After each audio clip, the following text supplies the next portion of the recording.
আকাশ চিরে নেমে আসা ইরানের শক্তিশালী শাহেদ ১৩৬ ড্রোন সৌদির বুকে আঘাত হানতেই মুহূর্তের মধ্যে দাউ দাউ আগুনে জ্বলে ওঠে দেশটির জ্বালানি কেন্দ্র। বিশ্বাসঘাতকতার জবাব দিতেই এমন লক্ষ্য বেছে নেওয়া হয়েছে, এমনটাই দাবি করছে তেহরান।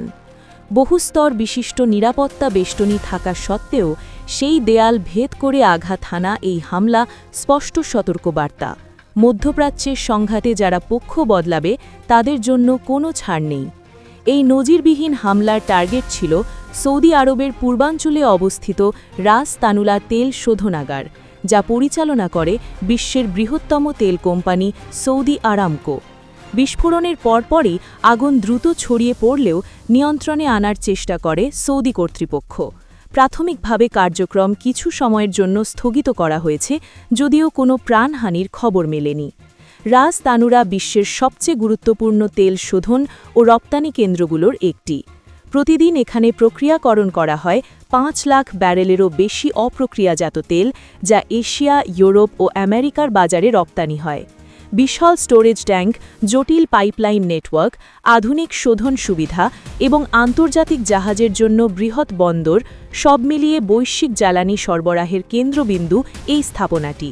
তাই এখানে নিরাপত্তা থাকে সর্বোচ্চ পর্যায়ের। তবু সবকিছু অতিক্রম করে শাহেদ ১৩৬ ড্রোনের সফল হামলা বিশ্লেষকদের কাছে শুধু সামরিক অভিযান নয়, বরং কৌশলগত বার্তা।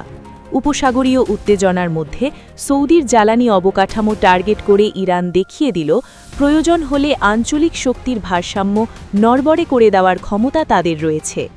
এই হামলার প্রভাব সৌদি আরবেই সীমাবদ্ধ থাকবে না বলেই আশঙ্কা করছেন আন্তর্জাতিক বিশ্লেষকেরা। রাস তানুরায় দীর্ঘমেয়াদী বিঘ্ন ঘটলে অপ্রক্রিয়াজাত তেলের সরবরাহ কমে যেতে পারে, আর তেলের বাজারে দ্রুত বাড়তে পারে মূল্য। এতে আমদানি নির্ভর দেশগুলোতে জ্বালানি ব্যয়ের চাপও বেড়ে যাবে। ইরানের দৃষ্টিতে ঘটনাটি কৌশলগত সুবিধা এনে দিয়েছে, কারণ সৌদি আরব যদি নিজস্ব জ্বালানি কাঠামো নিয়ে অনিশ্চয়তায় পড়ে, তাহলে তারা বড় কোনো সংঘাতে জড়াতে চাইবে না। এতে যুক্তরাষ্ট্রের ওপর তাৎক্ষণিক কূটনৈতিক চাপ বাড়বে উত্তেজনা কমানোর জন্য। এমনিতেই উত্তপ্ত মধ্যপ্রাচ্যে এই হামলা নতুন অস্থিরতা যোগ করেছে। এখন নজর আন্তর্জাতিক বাজারের দিকে। তেলের দামে কী পরিবর্তন আসে এবং এই আঘাত অঞ্চলের রাজনৈতিক সমীকরণ কতটা বদলে দেয়, সেটাই দেখার বিষয়।